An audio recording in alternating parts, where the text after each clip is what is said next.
बिस्मिल्लाहिर्रहमानिर्रहीम।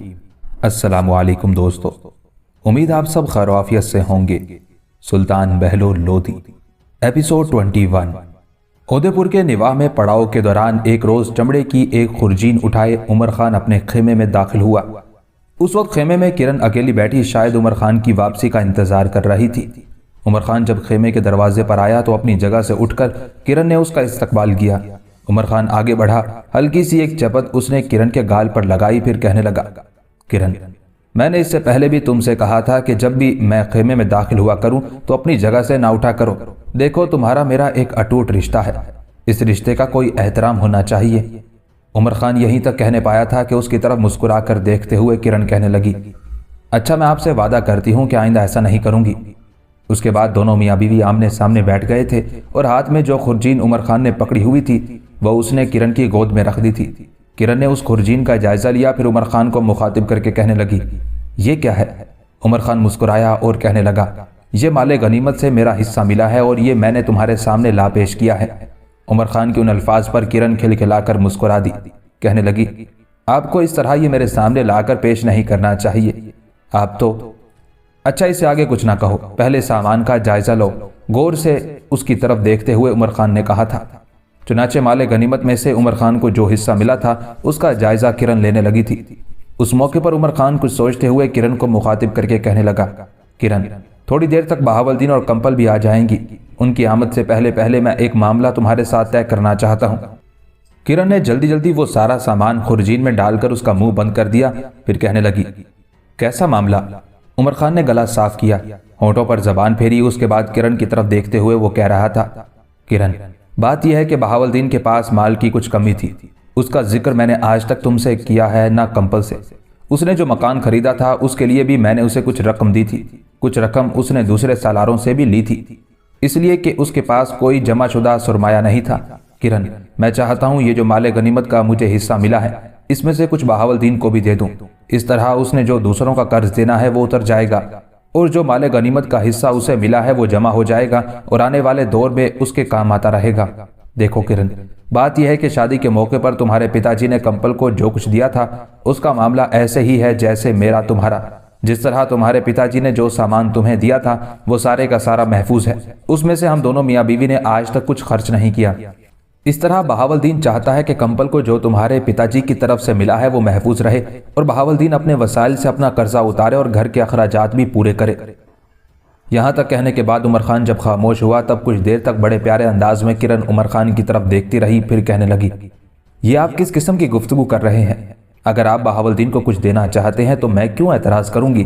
कंपल मेरी बहन है, बहावलदीन मेरे भाई है। अगर आप मेरी बहन और मेरे भाई को कुछ देना चाहते हैं तो उसके लिए आपको मुझसे इजाजत लेने की जरूरत है, ना आपको ऐसा करना चाहिए, बल्कि इसमें तो मेरी खुशी और खुशनुदी है। लेकिन इस मौके पर मुझे एक एतराज भी है। किरण के उन अल्फाज पर उमर खान चौंका था, कहने लगा, कैसा एतराज? किरण ने अपने खूबसूरत और सुर्ख होंठों पर जबान फेरी और कहने लगी, एक नहीं दो एतराज। उमर खान मजीद जुस्तजू में पड़ गया, गौर से किरण की तरफ देखा, फिर कहने लगा, अच्छा, दोनों एतराज की तफसील बताओ। किरण ने कुछ सोचा, फिर उमर खान को मुखातिब करके कहने लगी, आप मेरे शोहर हैं, मेरी जिंदगी का सुरमाया और मेरी जीस का असास अलबैत हैं। दुनिया में आपसे बढ़कर ना मुझे कोई अजीज है और ना ही आपसे बढ़कर मैं किसी की जरूरत महसूस करती हूँ।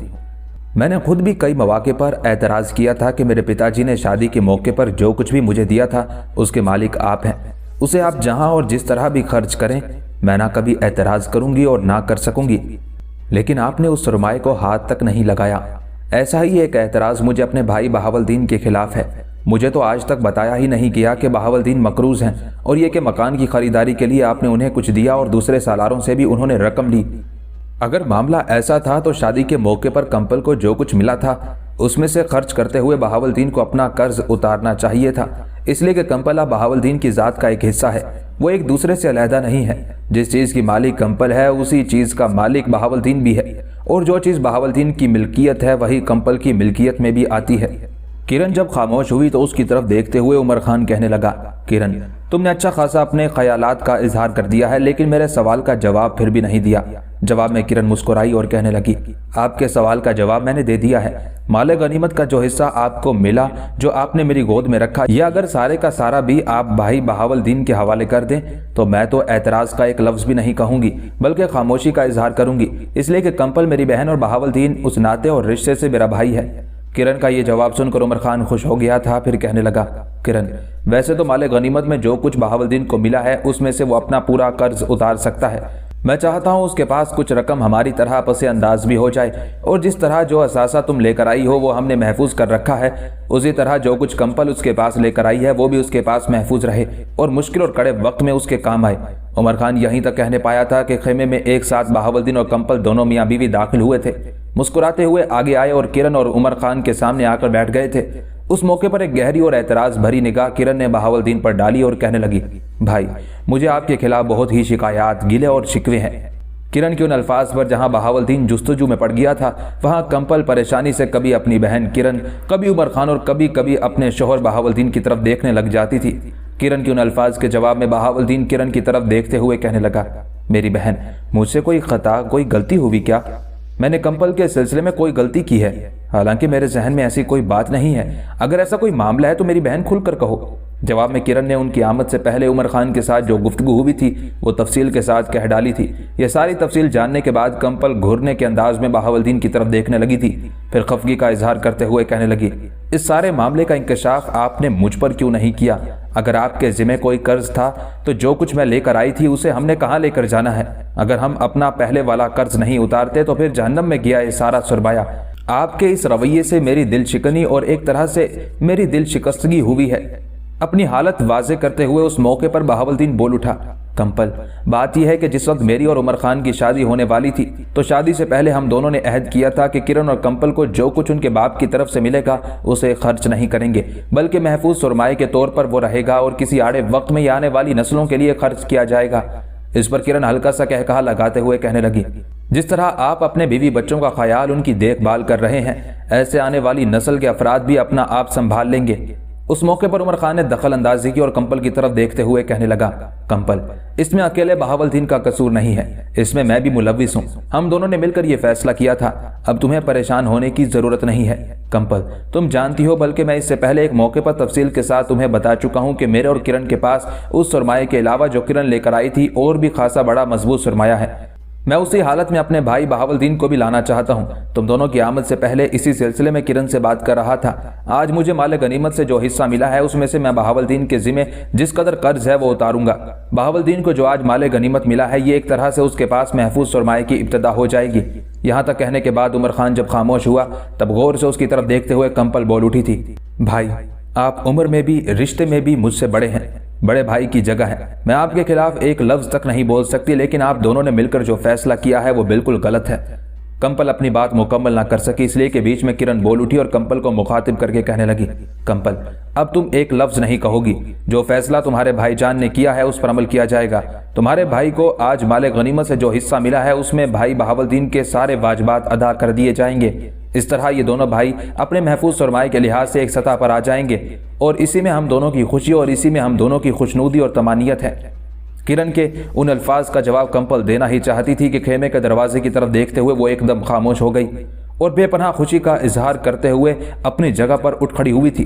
कंपल के इस तरह खेमे के दरवाजे की तरफ देखने की वजह से जब सब ने उधर देखा तब सब खुशी का इजहार करने लगे थे, इसलिए कि उसी वक्त खेमे में प्रताप राय, भीम राय और उसकी बीवी सलवंत तीनों दाखिल हुए थे। सब ने आगे बढ़कर बेहतरीन अंदाज में उनका इस्तकबाल किया। उन्हें लेकर खेमे के अंदर आए। जब सब बैठ गए तब उमर खान ने प्रताप राय की तरफ देखते हुए पूछ लिया, आप तीनों का इस तरह यहाँ लश्कर और पड़ाव में आना किसी वजह और इल्लत के बगैर नहीं है क्या कोई? यहाँ तक कहते कहते उमर खान को रुक जाना पड़ा, इसलिए कि बीच में प्रताप राय बोल उठा, बेटे, कोई इल्लत नहीं है, कोई वजह नहीं है, बस यूं जानो हम खुशी का इजहार करने के लिए यहाँ आए हैं। मामला दरअसल ये है कि राय, भीम और सलवन दोनों मियाँ बीवी ने मिलकर ये फैसला किया था कि कुछ दिन जाकर दहली रहना चाहिए। मुझे उन्होंने मजबूर किया कि मैं भी उनके साथ जाऊं। साथ ही इन दोनों ने यह मनसूबाबंदी की कि तुम चारों की तरफ आना चाहिए, इसलिए कि हमारे इलाकों की तरफ खबरें गई थी कि सुल्तान बहलोल लोधी के लश्कर में आप दोनों शामिल हैं। पहले हुसैन शर्की के साथ टकराव हुआ तो हमने समझा कि आप लोग आ गए होंगे। फिर खबरें आई कि सुल्तान अपना लश्कर लेकर उदयपुर की तरफ गए हैं। रास्ते में हमें खबर भी मिल गई कि उदयपुर के राना को सुल्तान ने शिकस्त दी है اور اس نے خراج دینا اور اطاعت کرنا قبول کر لیا ہے۔ دراصل میرے بچوں، رائے بھیم اور سلونت کی یہ خوشی تھی کہ پہلے آپ چاروں کی طرف آئے اور پھر آپ چاروں کے ساتھ دہلی کا رخ کیا جائے۔ اب تم یہ بتاؤ کہ تمہارا لشکر کتنے دن مزید یہاں قیام کرے گا؟ اس پر عمر خان پرتاپ رائے کی طرف دیکھتے ہوئے کہنے لگا، لشکر زیادہ سے زیادہ 2 دن یہاں قیام کرے گا۔ میں سمجھتا ہوں آپ تینوں بڑے وقت پر آئے ہیں۔ عمر خان جب خاموش ہوا تب رائے بھیم بولا۔ باری باری عمر خان کرن، بہاول اور کمپل کی طرف دیکھتے ہوئے کہنے لگا، اس دوران ہمارے ساتھ بھی ایک عجیب و غریب واقعہ پیش آیا۔ رائے بھیم کے اس انکشاف پر کرن اور کمپل دونوں بہنیں چونکی تھی۔ پھر کرن نے رائے بھیم کو مخاطب کیا، بھائی کیسا واقعہ؟ اس پر رائے بھیم مسکراتے ہوئے کہنے لگا، جب میری اور سلونت کی شادی ہو گئی، ہم دونوں میاں بیوی پتا جی کے ساتھ اپنی جاگیر کی طرف چلے گئے، تب اس موقع پر رائے بھیم کچھ کہتے کہتے رک گیا اور اپنی بیوی سلونت کی طرف دیکھنے لگا۔ سلونت اس موقع پر مسکرا رہی تھی۔ ان دونوں کے ان تاثرات نے کرن اور کمپل کو مزید جستجو میں مبتلا کر دیا تھا، لہٰذا اس بار کمپل اپنی آواز میں ذرا زور پیدا کرتے ہوئے کہنے لگی، بھائی آپ رک کیوں گئے؟ کہیں کیا معاملہ ہوا؟ کمپل کے ان الفاظ کے جواب میں رائے بھیم پھر بول اٹھا، میری عزیز بہنوں، جب میری اور سلونت کی شادی ہو گئی اور ہم دونوں دہلی سے اپنی جاگیر کی طرف چلے گئے، تب کچھ دنوں بعد سلونت کے پتا جی کی طرف سے کچھ قاصد آئے۔ انہوں نے سلونت کے پتا جی کا یہ پیغام بھجوایا کہ ان کی اجازت کے بغیر سلونت کی شادی مجھ سے کیسے کر دی گئی۔ ان کا یہ بھی کہنا تھا کہ اس صورتحال سے پہلے سلونت کو ان کے پاس چلے جانا چاہیے تھا، پھر وہ جو چاہے فیصلہ کرتے۔ پھر آپ نے انہیں کیا جواب دیا؟ اس بار غور سے رائے بھیم کی طرف دیکھتے ہوئے کرن کہنے لگی، کرن میری بہن، اس موقع پر میں بالکل نہیں بولا۔ وہ پیغام جو سلونت کے پتا جی کی طرف سے آیا تھا وہ سلونت کی موجودگی میں ہم تک پہنچایا گیا تھا، لہٰذا اس کا جواب بھی سلونت نہیں دیا، اور کیا خوب جواب دیا۔ ان قاصدوں کو مخاطب کرتے ہوئے سلونت نے کہا تھا، واپس جا کر میرے پتا جی سے کہنا کہ انہوں نے ایک بار شادی کر کے مجھے اپنے گھر سے الوداع کر دیا تھا، اب میرا گھر محترم پرتاپ رائے کا گھر ہی بنتا ہے۔ اگر میرے پہلے شوہر ایک حادثے میں قتل ہو گئے تھے تو کم از کم یہاں پرتاپ رائے کی صورت میں میرے باپ تو زندہ تھے۔ چنانچہ انہوں نے یہ فیصلہ کیا کہ میں رائے بھیم سے شادی کر لوں، سو میں نے رائے بھیم کو اپنی زندگی کا ساتھی بنا لیا، لہٰذا میرے اس فیصلے کے خلاف کسی کو اعتراض کرنے کا حق ہے اور نہ ہی کوئی اس سلسلے میں جواب طلبی کر سکتا ہے۔ سلونت کا یہ جواب سن کر قاصد بڑے حیران اور پریشان بھی ہوئے تھے۔ بہرحال سلونت نے انہیں مطمئن کر کے واپس بھیج دیا۔ اس کے بعد اس موضوع پر گوالیار سے کوئی پیغام نہیں آیا۔ رائے بھیم کے اس انکشاف پر سب خوشی اور اطمینان کا اظہار کر رہے تھے، پھر سب وہیں بیٹھ کر مختلف موضوعات پر گفتگو کر رہے تھے۔ تیسرے دن لشکر نے وہاں سے دہلی کی طرف کوچ کر لیا تھا۔ سلطان بہلول لودھی نے دہلی میں تھوڑا ہی عرصہ قیام کیا تھا کہ اس کے لیے ایک اور دشواری اور مہم اٹھ کھڑی ہوئی۔ وہ اس طرح کہ نیم کہار کے راجہ نے سلطان بہلول لودھی کے علاقوں پر دست درازی شروع کر دی تھی۔ چنانچہ پہلے سلطان بہلول لودھی نے نیم کہار کے راجہ کو تنبیہ کی کہ وہ اپنی ترک و تاز، شکست اور ریخت اور پیش قدمی سے باز رہے، لیکن جب نیم کہار کا راجہ اپنے ارادوں پر ڈٹا رہا اور دست درازی کرتا رہا، تب سلطان بہلول لودھی بھی ایک لشکر لے کر نکلا تاکہ نیم کہار کے راجہ سے ٹکرائے اور اسے اپنے سامنے زیر کرے۔ جن دنوں سلطان بہلول لودھی اپنے لشکر کے ساتھ نیم کہار پر حملہ آور ہوا تھا، ان دنوں اس حملے کی وجہ سے نیم کہار کے اندر ایک عجیب و غریب واقعہ پیش آیا۔ اس واقعے کو مورخین نے بڑی تفصیل کے ساتھ لکھا ہے۔ مورخین لکھتے ہیں، جب سلطان کے لشکر نے نیم کہار کے علاقے میں حملہ کر کے اسے طاقت و تاراج کرنا شروع کیا تو وہاں پر ایک بقال سپاہ گری کے ذریعے اپنے گزر اوقات کرتا تھا۔ اس کی ایک آفتاب رو اور انتہائی پرکشش اور خوبصورت بیوی تھی، جس کے حسن کی تعریف کرتے ہوئے مورخین لکھتے ہیں کہ اس کے رنگ و رخسار سے لالے کا جگر داغ داغ ہوتا اور اس کی زلف عنبری سے سنبل پیچ و تاب کھاتی تھی۔ اس بقال کو اپنی خوبصورت بیوی سے کمال وابستگی تھی۔ انہی ہنگاموں کے دوران شومی قسمت سے وہ عورت گرفتار ہو گئی۔ جن دنوں وہ عورت کہیں کھو گئی، ان دنوں اس کا شوہر یعنی بقال کسی مہم میں مصروف تھا۔ جب وہ واپس آیا تو بیوی کے غائب ہونے کا پتہ چلا۔ چنانچہ مورخین لکھتے ہیں کہ آتش فراق کے باعث اس کے دل سے دھواں اٹھنے لگا۔ مورخین مزید لکھتے ہیں کہ ہر چند کہ وہ بقال اپنے سکون کے لیے اس کی جستجو میں چاروں طرف بہت دوڑا، بہت بھاگا، مگر اس کا پتہ نہ چلا، تو اس نے عام لباس جو وہ پہنتا تھا ترک کر دیا اور خرقہ پہن لیا اور اپنی گم شدہ بیوی کا سراغ لگانے کے لیے چل پڑا، اسے تلاش کرنے لگا۔ آخر نوبت یہاں تک پہنچی کہ وہ دنیا کو چھوڑ کر اور جوگی بن کر گاؤں گاؤں اور شہر شہر اس کی تلاش میں بھٹکتا رہا، یہاں تک کہ وہ 1 سال اسی حال میں گزار بیٹھا۔ پھرتا پھراتا وہ سرہند شہر جا پہنچا۔ ایک روز ایک حویلی کے دروازے سے گزرا تو کیا دیکھتا ہے کہ اس کی بیوی پانی کا مٹکا سر پر رکھے اس حویلی کے اندر جا رہی تھی۔ اپنی بیوی کو دیکھ کر وہ بقال رک گیا اور بھیک مانگنے کی صدا دی۔ اس عورت نے چونکہ بے گھر ہونے کے بعد ایک افغان سے شادی کر لی تھی اور وہ افغان ہی کا گھر تھا، اب وہ خوبصورت عورت اس افغان کی بیوی تھی۔ چنانچہ جب اس بقال نے مانگنے کی صدا دی تو افغان اندر بیٹھا ہوا تھا۔ اس نے اپنی بیوی سے کہا، दरवाजे पर कोई भिखारी खड़ा है, उसे कुछ दे दो। वो औरत जो हकीकी मानों में बकाल की बीवी थी, रोटी का एक टुकड़ा लेकर दरवाजे पर आई तो बकाल ने कहा, मैं एक मुद्दत से तेरे पीछे दर बदर भटक रहा हूँ, तू कैसे खो गई थी? बकाल के उन अल्फाज का औरत ने कोई जवाब ना दिया और वापस चली गई और जाकर अपने अफगान शौहर से कहा कि ये जो भिखारी दरवाजे पर खड़ा है भिखारी नहीं है बल्कि कमीना है, जो चाहता है मुझे उठाकर ले जाए और तुमसे जुदा कर दे। उस अफगान ने अपनी नई नवेली और खूबसूरत बीवी की ये बात सुनी तो कासाए सर में गुस्से ने जोश मारा। चुनाचे अपने खुद्दाम को हुक्म दिया कि इस बकाल को कसकर बांध दो और इसके बाद इसकी खूब मुरम्मत करो। उन खुद्दाम ने पहले तो उसे इतना मारा कि वो जगह जगह से जख्मी हो गया, बाद अज़ां उसे डेवड़ी में फेंक दिया। वो बकाल कुछ अरसा वहीं पड़ा रहा। जब अच्छा हो गया तो अफगान ने कहा, अब चला जा। इस पर बकाल ने अफगान को मुखातिब करके कहा, खुदा आपको सलामत रखे। एक तो मैं मुसलमान हूँ और ऊपर ये कि आपका नमक खा चुका हूँ, लिहाजा आपका गुलाम बन गया हूँ। मुझसे आपकी जो खिदमत बन पड़ेगी उसमें कोताही नहीं करूँगा। गर्ज के अफगान मान गया, उसे अपने पास रख लिया और वो बकाल अफगान का काम काज करता रहा और साल भर उसकी खिदमत में रहकर मोतमद, भरोसे और एतमाद का आदमी बन गया। दूसरी तरफ उस अफगान की बीवी हमेशा उससे कहती थी, ये शख्स मेरी ताक में है और उसे जो ही मौका मिलेगा मुझे उठाकर ले जाएगा।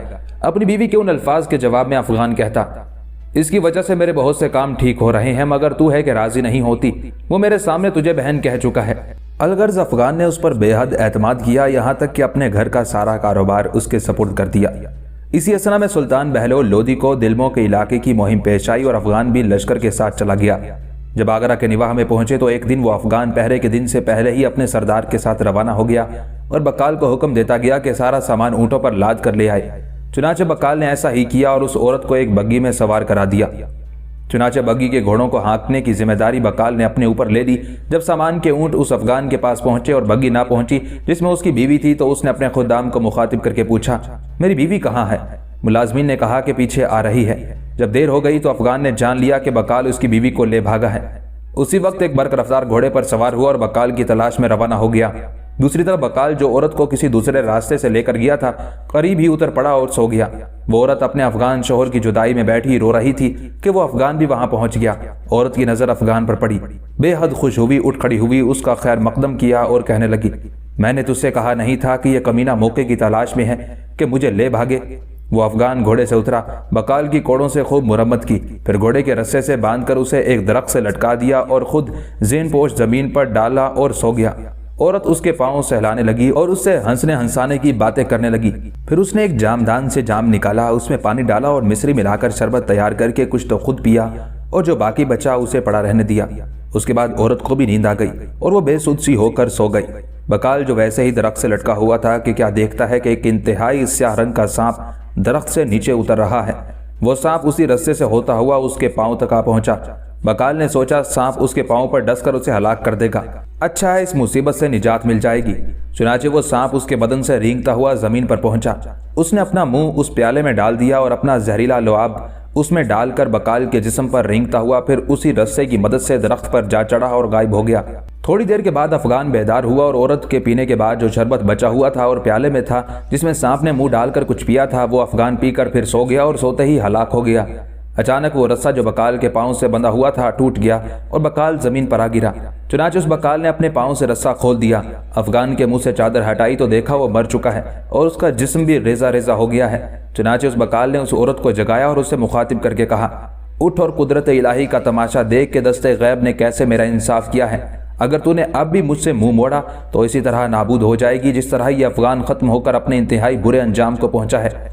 औरत ये वाकया देखकर लरज कांप गई और सर उसके पांव पर रख कर कहने लगी, अब मैं जब तक जिंदा रहूंगी तेरे हुक्म से कभी सरताबी नहीं करूंगी। बकाल ने अफगान का लिबास उतार कर खुद पहन लिया। 300 अशरफियां जो अफगान की जेब से निकली थी वो भी ले ली और उस घोड़े पर सवार हुआ जो आंधी की तरह भागता था और घोड़े को एड़ लगाकर अपनी बीवी को लेकर अपने घर की तरफ चला गया था। बहरहाल सुल्तान बहलोल लोदी नीम कहार के राजा की सरकूबी के लिए बड़ी तेजी से पेशकदमी करने लगा था। नीम कहार के राजा ने भी सुल्तान बहलोल लोदी का मुकाबला करने के लिए अपनी पूरी तैयारियां कर रखी थी। उसके अपने लश्कर के अलावा दिलमों के इलाके का एक बहुत बड़ा लश्कर भी उसकी मदद के लिए पहुंचा हुआ था। इस तरह गोया बैक वक्त सुल्तान बहलोल लोदी को 2 लश्करों का मुकाबला करना था। جس وقت سلطان بہلول لودھی نیم کہار کے راجہ کے علاقوں کے پاس پہنچا تو راجہ اپنے اور دلموں کے علاقے کے لشکر کے ساتھ سلطان بہلول لودھی کی راہ روک کر کھڑا ہوا۔ نیم کہار کے راجہ نے چونکہ اپنی تیاریوں کو خوب عروج پر پہنچا رکھا تھا اور بڑی بے چینی سے سلطان بہلول لودھی کا ہی انتظار کر رہا تھا، چنانچہ جو ہی سلطان اس کے سامنے آیا، نیم کہار کے راجہ نے اپنے لشکر کے اندر جنگ کی ابتدا کرنے کے لیے تبل پیٹنے کا حکم دے دیا تھا۔ یہ صورتحال سلطان بہلول لودھی کے لیے کوئی نئی نہیں تھی، ایسے بہت سے مارکے وہ ماضی میں سر کر چکا تھا، چنانچہ اس نے بھی اپنے لشکر کو وہاں پڑاؤ کرنے کا حکم دیا، ساتھ ہی اس نے اپنے لشکر کی صفیں درست کرنا شروع کر دی تھی۔ سلطان بہلول لودھی اس بار صرف عمر خان، بہاول الدین، علی خان، مبارز خان اور اپنے بیٹے باربر خان کو اپنے ساتھ لے کر آیا تھا، جبکہ اپنے مرکزی شہر کی حفاظت کے لیے وہاں کرملی خان، عیسیٰ خان، اپنے بیٹے سکندر خان، دوسرے بیٹے بایزید خان اور اپنے پوتے اعظم ہمایوں کو وہاں چھوڑا تھا۔ چنانچہ جب نیم کہار کے راجہ نے اپنے لشکر کے اندر جنگ کی ابتدا کرنے کے لیے تبل پیٹنے کا حکم دیا تھا، تب سلطان بہلول لودھی بھی اپنے سالاروں کے ساتھ اپنی ترتیب کو آخری شکل دینے لگا۔ نیم کہار کے راجہ نے اپنے لشکر کو 2 ہی حصوں میں تقسیم کیا تھا، جو حصہ اس کا اپنا تھا اس کی کمانداری اس نے اپنے پاس رکھی، اور جو لشکر اس کی مدد کے لیے دلموں کے علاقے سے آیا تھا اس کی کمانداری وہاں کے سپہ سالار کے سپرد کر دی گئی تھی۔ راجہ کی اس ترتیب کے مقابلے میں سلطان بہلول لودھی نے اپنے لشکر کو 3 حصوں میں تقسیم کیا، وسطی حصہ اپنے پاس رکھا، اپنے بیٹے باربر خان کو اپنے ساتھ ملا لیا، جبکہ دائیں پہلو کی کمانداری عمر خان کے سپرد کی گئی اور مبارز خان کو اس کے نائب کی حیثیت سے رکھا گیا۔ بائیں پہلو کی کمانداری بہاول الدین کے سپرد کی گئی اور بہاول الدین کے نائب کی حیثیت سے اس کے ساتھ علی خان کو مقرر کر دیا گیا۔ کچھ دستے سلطان بہلول لودھی نے قطب خان کے حوالے کیے تھے اور اس کے ذمہ اپنے پڑاؤ کی حفاظت کا کام لگا دیا تھا۔ راجہ کے لشکر میں کچھ دیر تک تبل بجتے رہے، اس کے بعد جنگ کی ابتدا کرنے کے لیے راجہ نے اپنے پورے لشکر کو ایک ساتھ وقت کی گہری اداسیوں میں جلتے چڑھتے دکھ کے سورج، بے کراں صحرا کی ویرانیوں میں بغاوت کے علم کھڑے کرتے شیطانی پرتوں کی طرح آگے بڑھایا۔ اس کے بعد راجہ اور اس کے حمایتی دلموں کا لشکر سلطان بہلول لودھی کے لشکر پر پرخار، دشوار گزار اور ویران راستوں میں 4 سو کو بکو پھیل جانے والے دکھوں کے چڑھتے آسیب، شب و روز کی گردشوں میں گرسنگی کے علم کھڑے کرتے ہیبت و جلال کے پیکر اور رگ رگ میں خوف پھیلاتی تیزی سے بکھرتی بارودی ہواؤں کی طرح حملہ آور ہو گیا تھا۔ راجہ نے اپنے حصے کے لشکر کو دائیں جانب اور دلموں کے علاقے کے لشکر کو بائیں جانب رکھا تھا، چنانچہ دلموں کا لشکر بھی اپنے سالار کی کمانداری میں سلطان بہلول لودھی کے لشکر پر وقت کی آنکھ میں راکھ کے اندر چنگاریاں اٹھاتی، خون پیتی یورشوں، زہر پھیلاتے ہنگامے کھڑے کرتے بدی کے سوزاں شولوں، دکھ کے جال بنتے فنا کے سیل اور تند گام طوفانوں کی طرح حملہ آور ہو گیا تھا۔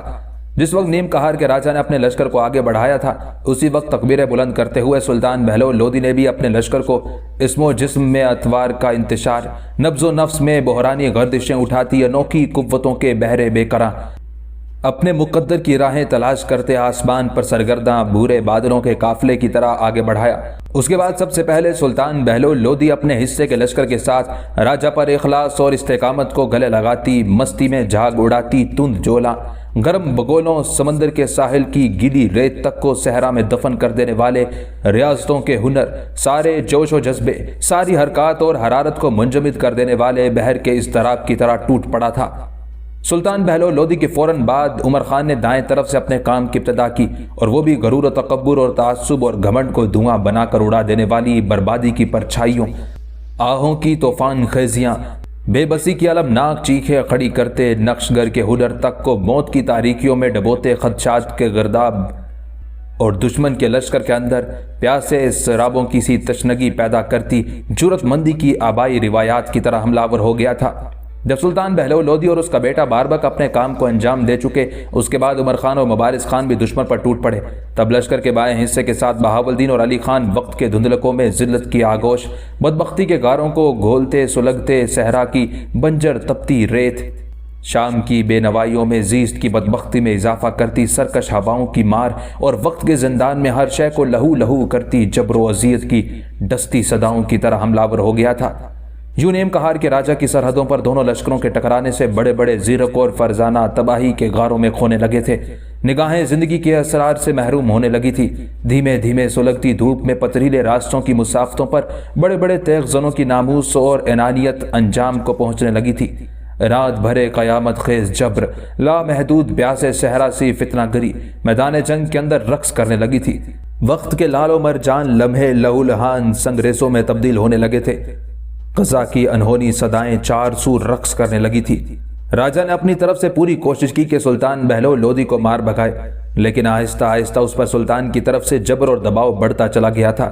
نیم کہار کے راجا نے سلطان بہلول لودھی کو پہلے حسین شر کی، اس کے بعد ادے پور کے رانا کے ساتھ مصروف دیکھ کر سلطان کے علاقوں پر دست اندازی شروع کی تھی۔ اس کی عسکری طاقت میں چونکہ بہت اضافہ ہو چکا تھا، چنانچہ وہ کہیں نہ کہیں اپنی عسکری قوت کو استعمال کرنا چاہتا تھا۔ اس طاقت کو استعمال کرنے کے لیے اسے اپنے سامنے ہدف کی صورت میں سلطان بہلول لودھی ہی دکھائی دیا تھا۔ کچھ دیر تک ہولناک کرب خیز ٹکراؤ ہوتا رہا۔ آخرکار راجا نے اندازہ لگایا کہ اس کے لشکر کی اگلی صفیں مکمل طور پر تباہ ہو گئی تھی۔ سلطان بہلول لودھی کے لشکر میں بڑی تیزی سے تبدیلی رونما ہونا شروع ہو گئی تھی، اس لیے کہ سامنے کی طرف سے سلطان اور اس کا بیٹا باربق خان زوردار ضربے لگا رہے تھے، جبکہ دائیں جانب سے عمر خان اور مبارز خان اور بائیں جانب سے بہاولدین اور علی خان نے آہستہ آہستہ نیم کہار کے راجا کے ان گنت لشکریوں کو موت کے گھاٹ اتارتے ہوئے اور آگے بڑھتے ہوئے راجا کے لشکر کے پہلوؤں پر بھی حاوی ہونا شروع کر دیا تھا۔ اس کے بعد باغی راجا اور دلموں کے علاقوں کے سپہ سالار نے دیکھا کہ ان کے متحدہ لشکر کی حالت نابود ہوتی صداؤں، سوچوں کی خونی لکیروں، تشنا جراحتوں، گرسنا جذبوں کی اڑتی جھاگ، شام سے لپٹ کر روتی بربادیوں، بوجھ تلے دبی گردنوں، ہتھکڑیاں پڑی کلائیوں، ٹوٹے خوابوں کی کرچیوں اور خشک پتوں کی اداس آوازوں کی سی ہونا شروع ہو گئی تھی۔ کچھ دیر تک کی مزید جنگ کے بعد نیم کہار کا راجا اور دلموں سے آنے والا اس کا حمایتی لشکر بھاگ کھڑے ہوئے۔ سلطان بہلول لودھی نے چند دستوں کے ساتھ قطب خان کو پیچھے چھوڑا اور اسے حکم دیا کہ وہ راجا اور دلموں کے لشکر کے پڑاؤ کی ہر چیز پر قبضہ کر لے، جبکہ باقی لشکر کے ساتھ سلطان بہلول لودھی، عمر خان، مبارز خان، بہاولدین اور علی خان نے پوری شدت کے ساتھ دلموں اور راجا کے لشکر کا تعاقب کرنا شروع کر دیا تھا۔ یہ تعاقب چند میل تک جاری رہا۔ اس تعاقب کے دوران سلطان نے دلموں اور راجا کے لشکر کی تعداد کافی حد تک کم کر دی تھی۔ اس کے بعد سلطان اس جگہ لوٹ آیا جہاں جنگ ہوئی تھی، وہاں اس نے اپنے خیمے نصب کرنے کا حکم دیا۔ سب سے پہلے سلطان نے جنگ میں کام آنے والوں کی تدفین کا فریضہ ادا کیا۔ اس کے بعد بڑی تیزی سے زخمیوں کی دیکھ بھال شروع کر دی گئی تھی۔ جس روز نیم کہار کے راجا کے ساتھ سلطان بہلول لودھی کا ٹکراؤ ہوا تھا، اس کے دوسرے روز سلطان نے اپنے سارے سالاروں کو اپنے خیمے میں طلب کیا۔ جب سب سالار، جن میں سے نمایاں عمر خان، بہاولدین، مبارز خان، علی خان، قطب خان اور باربق شامل تھے، وہ سلطان کے خیمے میں آن جمع ہوئے، تب سلطان نے کچھ دیر تک بڑے غور سے ان کا جائزہ لیا۔ پھر سلطان انہیں مخاطب کر کے کہنے لگا، میرے ساتھیو، میں تم لوگوں سے ایک انتہائی اہم موضوع پر مشورہ کرنا چاہتا ہوں۔ سب سے پہلے تو میں خداوند قدوس اور اس کے بعد آپ لوگوں کا شکر گزار ہوں کہ آپ لوگوں نے پوری جانداری، وفاداری اور تندہی سے اس جنگ میں حصہ لیا اور نیم کہار کے راجا کو بدترین شکست دی۔ راجا یہ خیال کیے ہوئے تھا کہ اس نے ایک بہت بڑا لشکر تیار کر لیا ہے، لہٰذا اس لشکر کی مدد سے وہ دہلی کے تخت و تاج پر قبضہ کر سکتا ہے، لیکن خدائے مہربان کا شکریہ کہ اس نے اس راجا کے خلاف بھی ہمیں شاندار کامیابی عطا کی۔ اب میں اصل موضوع کی طرف آتا ہوں جس کے لیے تم لوگوں کو میں نے اپنے خیمے میں طلب کیا ہے۔ میں چاہتا ہوں لشکر کا ایک حصہ احتیاطاً چند ماہ اس علاقے میں رہے۔ اب میں تم سے پوچھتا ہوں کہ جو لشکر رکھا جائے اس کی کمانداری کس کے سپرد کی جائے؟ وہ صرف سالار ہی نہیں ہونا چاہیے بلکہ ایسا منتظم بھی ہو جو ان علاقوں کا انتظام کرنے کے ساتھ ساتھ ان کی حفاظت اور تحفظ کا بھی فریضہ بہترین انداز میں انجام دے۔ یہ بھی یاد رکھنا کہ وہ شخص جو یہاں منتظم اور سالار کی حیثیت سے رہے گا وہ تم سب سالاروں میں سے کوئی نہیں ہوگا، اس لیے کہ میں ہمہ وقت تم سب کی ضرورت محسوس کرتا ہوں۔ اب بولو تم لوگوں کے ذہن میں کون ہے جسے ان علاقوں کے انتظام اور حفاظت پر مقرر کیا جائے؟ سلطان بہلول لودھی جب خاموش ہوا تب کچھ دیر سارے سالار سوچتے رہے۔ اس کے بعد سب سے پہلے قطب خان بولا اور سلطان کو مخاطب کر کے کہنے لگا، سلطان محترم، آپ نے سارے سالاروں کو آپس میں مشورہ کرنے کے لیے کہا، لہٰذا ہر کوئی اپنی طرف سے مناسب شخص کا نام پیش کرے۔ میں اپنی طرف سے احمد خان کا نام پیش کرتا ہوں۔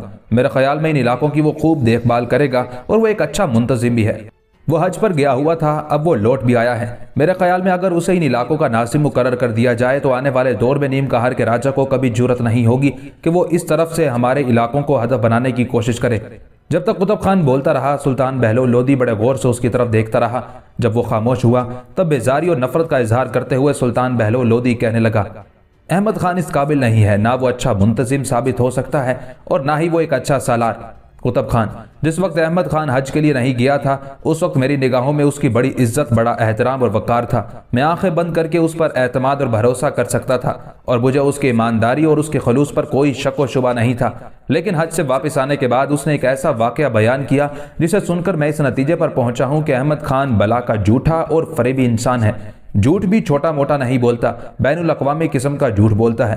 जो सुनने वाले को हजम तक न हो। हज से वापस आने के बाद उसने मुझसे एक ऐसा वाकया बयान किया जिसे सुनकर मैं हैरत में डूब गया और फैसला कर लिया कि आने वाले दौर में मैं कभी भी इस अहमद खान पर एतमाद और भरोसा नहीं करूंगा, इसलिए कि जो वाकया इसने बयान किया था वो एक झूठा शख्स ही बयान कर सकता है और झूठे शख्स पर एतमाद और भरोसा नहीं किया जा सकता। सुल्तान के उन अल्फाज पर सारे सालार परेशान और फिक्रमंद हो गए थे, गहरी सोचों में डूब गए थे। फिर उमर खान सुल्तान बहलोल लोधी को मुखातिब करके कहने लगा, सुल्तान मोहतरम, मेरा अपना बड़ा अहमद खान पर एतमाद और भरोसा है। आपने उसमें क्या खामी, क्या झूठ देखा कि उससे आपको नफरत हो गई है और वो आपका एतमाद और भरोसा खो चुका है। इस पर सुल्तान के चेहरे पर तल्ख मुस्कुराहट नमूदार हुई। कहने लगा, हज से वापस आने के बाद उसने मेरे सामने एक ऐसा वाकया बयान किया जिसने मेरी निगाहों में उसकी इज्जत घटा कर रख दी। वो वाकया मैं तुमसे बयान करता हूँ। खुद ही अंदाजा कर लो कि अहमद खान ने कैसे अपनी तरफ से ये वाकया बनाकर अपनी अहमियत, अपनी बुजुर्गी, अपने वकार और इज्जत को बढ़ाने की कोशिश की है, लेकिन ऐसा करके उसने अपनी इज्जत को खाक में मिला दिया है। हज से वापस आने के बाद अहमद खान ने जो वाकया मुझसे बयान किया उसे गौर से सुनो, फिर खुद ही अंदाजा लगाना। जो अल्फाज अहमद खान ने इस्तेमाल किए हैं करीब करीब उन्हीं अल्फाज का इस्तेमाल करते हुए ये वाकया तुम्हारे सामने बयान करता हूँ। अहमद खान ने मुझसे कहा था, जब वो मोहब्बत इलाही से सरशार होकर खाना काबा की जियारत का शौक लिए रवाना हुआ तो हाजियों के साथ समुद्री जहाज में बैठा और रवाना हो गया। अहमद खान का कहना था कि सूए इत्तेफाक से वो जहाज तबाह हो गया और एक मोहलिक भंवर में फंस गया। भंवर में फंसने के बाद वो निकला नहीं बल्कि पाश पाश हो गया।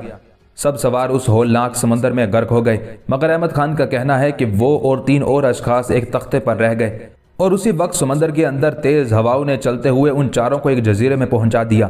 अहमद खान का कहना था कि उन्होंने आबादी का मुंह देखा तो खुदा का शुक्र बजा लाए और तख्ते से उतरकर शहर के निवाह में पहुंच गए। देखा कि उस शहर के लोग दुमदार हैं। वो लोग उन्हें अपने बादशाह के हजूर ले गए। बादशाह ने उनका हाल अहवाल पूछा। जब सारा हाल बयान कर चुके तो सरकार से खाना मुकर्रर हुआ और उनके रहने के लिए एक दिलकश जगह भी दे दी गई। बकौल अहमद खान उन्होंने देखा कि शहर का हर घर और हर इमारत सफ़ेद और मोतियों के चूने से रास्ता है। कहीं कहीं गुलाब की सूरत में सुर्ख याकूत भी जड़े हुए थे। वो अल्लाह की कुदरत पर हैरान रह गए। अहमद खान ने मजीद कहा कि किसी घर में तालाब भी नजर न आया। जब उस शहर के बाज लोगों से जिनसे दोस्ती हो गई थी पूछा, यहाँ पानी तो नजर नहीं आता, फिर ये आब शीरी और मज़ेदार पीने का पानी कहाँ से आता है? चुनाचे बकौल अहमद खान ही उन मकामी लोगों ने कहा कि इस पहाड़ के निवाह से पानी आता है जो तुम्हें सामने नजर आ रहा है। वहाँ छोटे छोटे दरख्त हैं जिनके पत्ते तगारियों की मानिद गहरे हैं, जो भेड़ों के छत्तों की तरह रस भरे रहते हैं। उनके किसी पत्ते से कोई शख्स कितना ही पानी ले कम नहीं होता। अहमद खान का कहना था कि उसे कुदरत इलाही के उस तमाशे को देखने का शौक दामनगीर हो गया। अपने साथियों के साथ जाकर मुआयना किया। वो अभी उन पत्तों को देख ही रहा था कि वहाँ एक बुजुर्ग नमूदार हुए और अहमद खान को मुखातिब करते हुए पूछा, तुम किस हाल में हो? जवाब में अहमद खान ने उस जजीरे में पहुंचने तक के तमाम हालात सुना दिए। इस पर उस बुजुर्ग ने अहमद खान को मुखातिब करके कहा, तुझे अपने घर की आरजू है या खुदाए अजीम के घर की? अहमद खान का कहना था कि उसने ये जवाब दिया कि उसे तवाफ़े काबा की आरजू है। चुनाचे बकौल अहमद खान दरवेश ने अहमद खान से कहा कि आंखें बंद कर ले। अहमद खान ने आंखें बंद की और जब उस शख्स के कहने पर उसने आंखें खोली तो अहमद खान ने अपने आप को हरमे बैतुल्लाह में पाया। वहाँ उसने हज किया और फिर हंसी खुशी वापस हमारे पास हिंदुस्तान पहुँच गया। इस वाक़े को मौरखीन ने तफसील के साथ अपनी तारीखी कुतुब में पेश किया है। चुनाचे अहमद खान का ये वाक़या बयान करने के बाद सुल्तान बहलोल लोधी थोड़ी देर तक खामोश रहा, फिर कहने लगा, यह अहमद खान को वो बुजुर्ग न जाने कहाँ से मिल गया जिसने उसकी आंखें बंद करवाई और हर में काबा पहुंचा दिया। क्या हम ही ऐसे बदकिस्मत पैदा हुए हैं जो हमें कोई बुजुर्ग नहीं मिलता जो हमारी आंखें बंद कराए, और जिस कदर हमारे दुश्मन हैं जो हमसे टकराते रहते हैं, हम पर हमलावर होते हैं, चश्मे जदन में उन पर हमें गालिब कर दे। अहमद खान ने दास्तान सुनाकर एक ऐसा झूठ गढ़ा है जिस पर कोई भी एतमाद और भरोसा नहीं करेगा। लिहाजा अहमद खान बला का झूठा इंसान है और एक झूठे इंसान को मैं इन इलाकों में मुंतजिम मुकर्रर नहीं कर सकता। यहाँ तक कहने के बाद सुल्तान बहलोल लोधी फिर रुका। इस बार कुतुब खान की तरफ देखते हुए कहने लगा, कुतुब खान, मैं तुम्हें ही चंद माह के लिए यहाँ निगरान मुकर्रर करता हूँ। लश्कर का एक हिस्सा भी तुम्हारी तहवील में दिया जाता है। ऐसा करने से मेरा मकसद यह है कि नीम कहार के राजा पर हमारा खौफ, हमारा दबदबा तारी रहेगा। उसे जब उसके मुखबिर ये बताएंगे कि सुल्तान बहलोल लोधी का एक लश्कर उस पर निगाह रखने के लिए यहाँ मुकर्रर है तो वो हमारे खिलाफ सरहदों पर साजिशों के जाल फैलाने की कोशिश नहीं करेगा। सुल्तान बहलोल लोधी की उस तजवीज़ से कुतुब खान ही नहीं बाकी सारे सालारों ने भी इत्तेफाक किया था। 2-3 मजीद लश्कर ने वहां कायम किया। उसके बाद सुल्तान अपने लश्कर के साथ वापस दिल्ली की तरफ कूच कर गया था, जबकि सुल्तान बहलोल लोधी की तरफ कुतुब खान लश्कर के एक हिस्से के साथ वहां निगरान और मुंतजिम मुकर्रर कर दिया गया था।